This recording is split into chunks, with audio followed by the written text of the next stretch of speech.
Virgil Abloh of Off-White and Louis Vuitton fame is even richer today, this week, than he was last week. And now, why is that? It's because he sold out. And I don't even just mean that in like a, industry plant whatever kind of way, like poser kind of way. No. Like financially, literally, by definition, the man sold out. Let's talk about it. But first, I've looked into it, and a very, very small percentage of you are actually subscribed to the channel. It's completely free. Just press that button and you will not regret it. Thank you so much. So the news just recently broke that Virgil Abloh has sold a majority stake in Off-White, the business that he founded, to LVMH. Now, who is LVMH?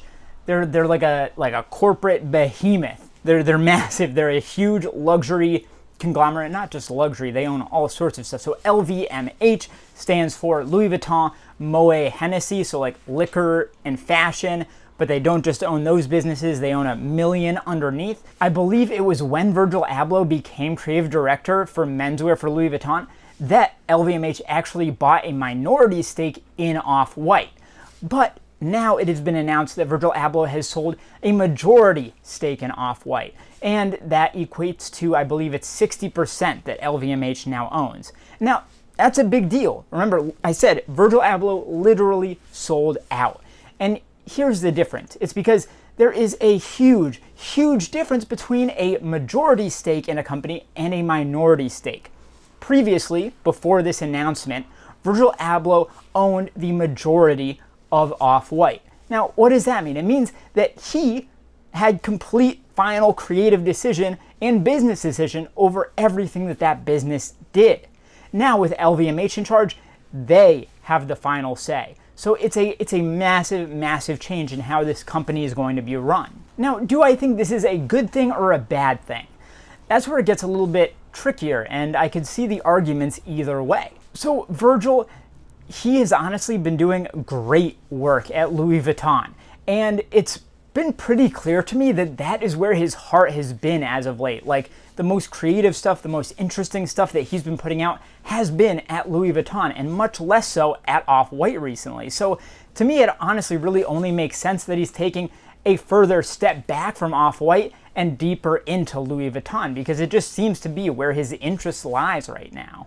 And other people honestly agree with me. Even some of the most ardent critics, the people that hated Virgil Abloh the most when he came into Louis Vuitton, the people that were saying like, who is this streetwear commercial product guy coming into my, not Prada guy, product guy, coming into my like high fashion Louis Vuitton historic house.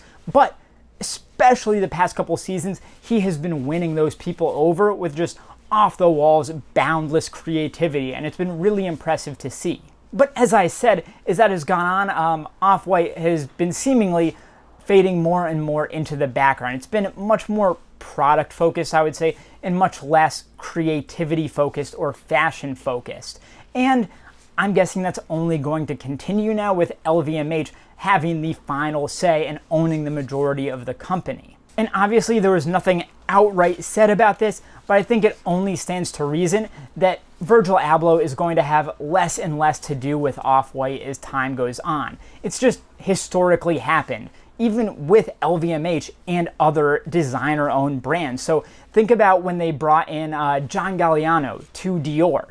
He was already running the John Galliano line, and LVMH bought that up, and he left that thing behind. That thing faded into the distance. It's like a shell of its former self. I hope that doesn't happen to Off-White, but it's kind of the direction we're heading in, and you don't need to look very far to find a million other examples of this. But that's enough preamble, enough dilly-dallying. Let's dive in to the actual descriptions and the stories of what happened here, and we can provide some color commentary, some outside-the-box thinking, some criticism, creative criticism. It's like jazz, the words that come out of my mouth, but just like really bad jazz, Anyway, let's do this thing. All right, what do we got here? The New York Times. Why am I talking like that? I'm sorry. Virgil Abloh gets a seat at the power table, and LVMH very much is a powerful, powerful table. But the flip side of that, as we'll see, it also means that LVMH get a seat at the Virgil Abloh table, and more specifically the Off-White table. So LVMH Luxury Group has bought a majority stake in Off-White. Interesting. So what happened here? Virgil Abloh, the fashion designer, DJ, and pundit of pop culture, is about to become the most powerful black executive at the most powerful luxury goods group in the world. So right off the bat, New York Times very much spinning this as a positive. Like, this is a big move, a big diversity move, kind of weird to lead with that, although Virgil Abloh goes without saying that he is huge for black creatives, especially within the fashion industry. He's been doing a crazy amount of work on that front, and I cannot commend him enough. But it's just like a little bit of tokenism. I don't know. Sits kind of weird, but obviously I'm a white dude, so it may sit completely different with somebody from a different perspective, and I would totally respect that. So here's the real headline in my view. On Tuesday, LVMH announced it was acquiring a 60% stake, majority stake, remember, in Off-White, the brand he founded in 2013, and for which he still designs alongside his job as artistic director of Louis Vuitton menswear. So again, Virgil Abloh has been pulling double duty, which is really hard to do. Like, both of these brands, they do main season collections, pre-season collections, like resort collections. It's a lot of clothes to design. So I totally understand if Virgil is looking to step away a little bit. In addition, he'll be taking on a bigger role within LVMH. So I'm curious to see what is that role. They own a lot of stuff, as they say here, yada, yada, yada. I'm getting a seat at the table, so that's kind of where they got the headline in from. I mean, I'm sure Abloh sees this as a huge thing. I'm sure he's a much, much, much more wealthy man today than he was before this move. He probably got paid bank for this, okay? Though his job definition is still fairly nebulous, don't you love when that happens? You say, listen, the black guy, we're getting so much diversity, we're giving him a seat at the table, and then you're like, well, what does that seat at the table entail? Yeah, we'll figure that out later. Just to make sure you put in the story that we gave the black guy a big job. And I think that's honestly kind of insulting to Virgil Abloh and everything that he would bring to a major role at the company. Gives him a fairly broad remit, that's a weird word, and makes Off-White one of the rare brands in the LVMH stable not rooted in European heritage. And this is where a lot of my criticism is coming from. LVMH is white as hell, and I don't necessarily trust them to do things diversely in a non-cynical way, if that makes, like, they're a massive conglomerate corporation. Everything they do is for the bottom line, you know? It also marks a potential new stage in the evolution of LVMH. Their shares are way up, so they had a lot of money to play with and give to Abloh to buy Off-White from him. Had a good first quarter. Chairman was briefly the richest man in the world. Yeah, so, you know, spread some of that money around, man. Let it out. As long as he's not using the money to fly to space for 6 minutes or whatever it is in a giant vibrator, you know, I can't knock it. Once you start doing that, though, no more respect from me, okay? We're not trying to emulate a model that already exists. It's more like what he did when he bought Dior and decided to create a federation of luxury brands. So they're shaking up the status quo. I mean, this is reading like really PR heavy because there's a much more cynical take on all of this that really isn't being covered. This is like very, very glowing. But in reality, is buying Off-White that much of a breaking up of the status quo? To me, it's just like it's another luxury brand in their stable of luxury brands. So we'll see what happens there. Mr. Abloh isn't just getting a cool-sounding new gig, he's getting an equity stake in whatever cross-pollinated projects he develops. So I would hope so. I mean, if he's helping develop a company, I'd hope he has an equity stake. I'd hope that's kind of standard. Again, I feel like it's weird that they're calling this out. Like, of course, if you help create a brand, you should have equity stake in it. It would be kind of a dick move not to. You out there pulling dick moves, LVMH? What you doing over here? We try to make the founders turn over in their graves, but in the best way. What a weird saying. I don't understand what this is a really odd article, okay? LVMH has been vocal about its commitments to diversity, equity, and inclusion, though it has an entirely white board and executive committee. Yeah, so they've been vocal. So they've been using their words a lot. And you know how they say that actions speak louder than words? I suppose this is an action.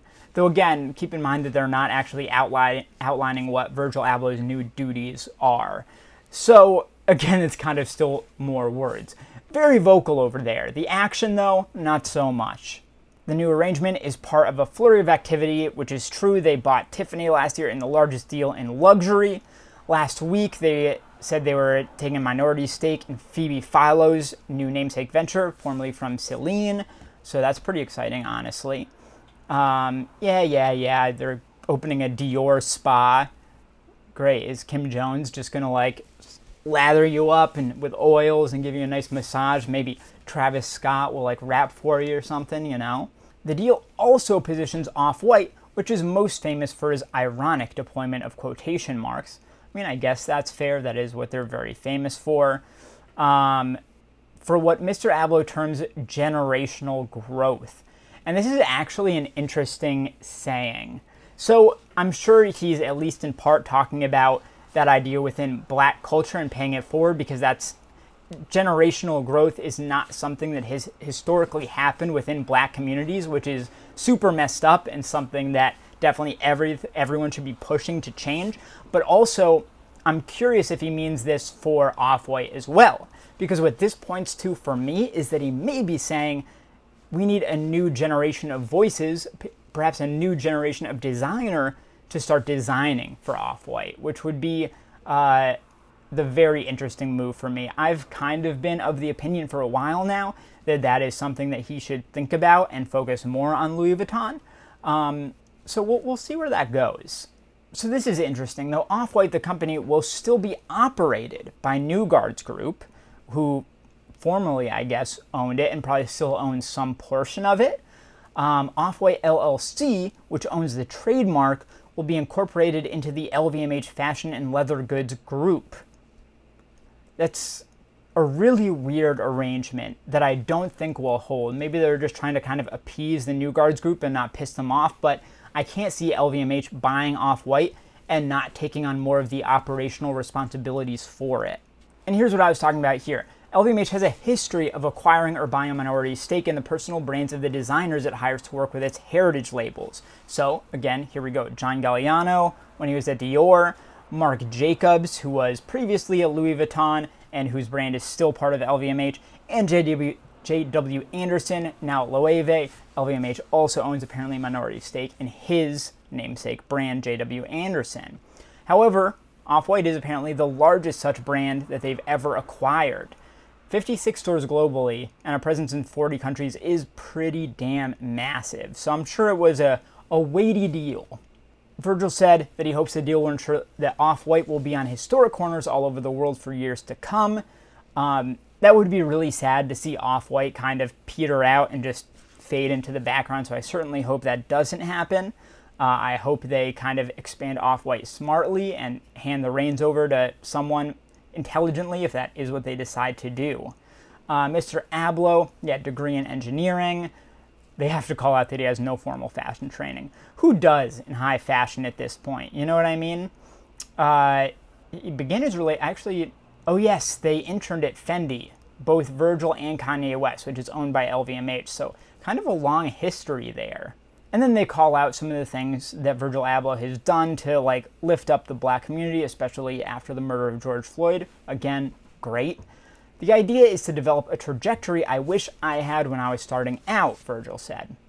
His new role, he added, is to open doors for non-traditional luxury candidates at all points of the industry from entry level to the top. Maybe especially at the top, and I hope that's true. I focus on relevancy, he said. Relevancy is my metric. So now, speaking of relevancy, that was all super interesting info.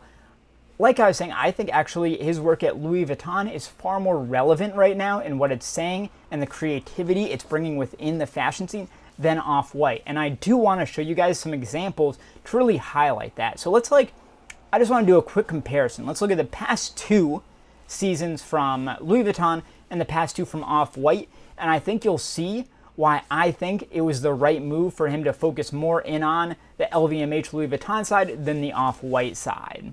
All right, let's start with fall 2021 from Louis Vuitton. And this is where I really think that he started pulling away like Louis Vuitton and Off-White, as far as what they were bringing to the fashion table, were on more equal footing before this, but this collection is where I think it really started getting lopsided. So let's take a look at this right quick.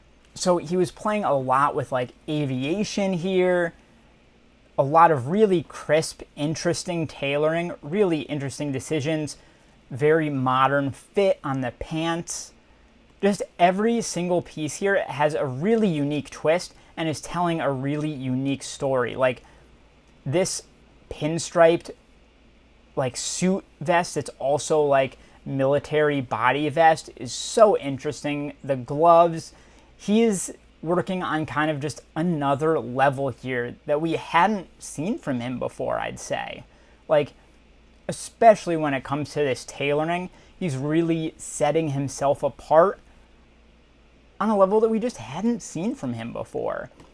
This tartan plaid, a lot of these patterns have roots in, I think, Ghana, where Virgil's from, other parts of Africa. So even bringing in some really interesting heritage stuff here, really playing with this kind of geometric military dress, formal vest thing, which is awesome. So again, I feel like he was just pulling away there. And then spring 2022, he just takes it like over the top to the next level.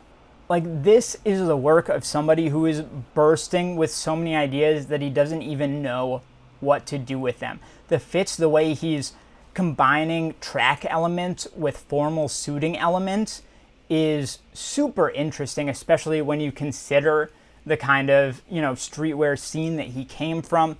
Of course, you've got these Air Force One collabs going on, not in this one, but as we get further down, I believe they start coming out. Like, look at all of these looks. They're insanity. So there's something I could talk about for every single one of these, but you can just see it's out there, but in a really interesting and creative way, in a really high-end, luxurious way as well. So I'm all in on modern Virgil Abloh Louis Vuitton, and I think a lot of other people are starting to come on board as well. And now what do we have over here at Off-White? Obviously, it's a slightly different mission from Louis Vuitton. Louis Vuitton is very high fashion, right? But with that understanding, let's see what we got over at Off-White. Oh, it doesn't even exist. I'm kidding. That's just an error. What do we got going on here? Yeah, so apparently they care so little about Off-White that they just have broken links to their collections on the Vogue Runway site, but I suppose this will do. You've got literally just a pair of jeans here, but some more tailoring with interesting elements, but much simpler and less like bursting with creativity, certainly, than we were seeing from Louis Vuitton. T-shirts, some pants with a much less interesting fit. He's starting to bring some of it in here, but this just looks like a slightly watered down version of a lot of those looks that we were seeing from the same time frame from Louis Vuitton. You've got a hoodie. You know, don't get me wrong, everything looks nice, but it's just, like, be honest with me. Are you seeing the bursting creativity out of these looks? They look good. They look well tailored, well finished. They look clean. They look very expensive. No hate on Off-White. I am an Off-White fan, but it's just like kind of night and day to me when you look at the just levels of intrigue that it puts in you and the levels to which any of this would inspire you, if that makes sense. And I think it's honestly most obvious in the most recent collection. Like, Bella Hadid opened it up in like the most boring dress of all time. Like, does this even really look that designer to you? It doesn't to me, you know? Obviously, a lot of women's wear, again, it's kind of apples to oranges, but the tailoring here is not nearly what I would expect from Virgil Abloh stuff as of late. There are some clean looks, there are some interesting looks, but it feels very, very ready to wear, a bit off the shelf. There's some interesting ideas that are being played with here, but that aren't really being executed to perfection. And again, I think you could definitely start chalking that up to a designer as busy as Virgil Abloh having to split his attention and his creativity and his mind between these two completely different companies. Like, after looking at this stuff from these collections from Off-White, it feels like the right time for him to make a change. I think we're starting to kind of lose touch over here at Off-White. I won't do it right now, I won't bore you, but if you go back and compare these recent Off-White collections to collections from a couple years back or more, the creativity was there in a way that is just not in these pieces. So in the end, what's the moral of this story? Virgil Abloh sold out, but I think that's probably a good thing. So those are my thoughts on Virgil Abloh selling out to LVMH. But, interesting decision, and I definitely understand where he's coming from here, and I'm very interested to see where things go in the future. So, thanks for watching this video. If you want to see more content like this, subscribe to the channel, watch the other video on screen here, and I'll see you next time.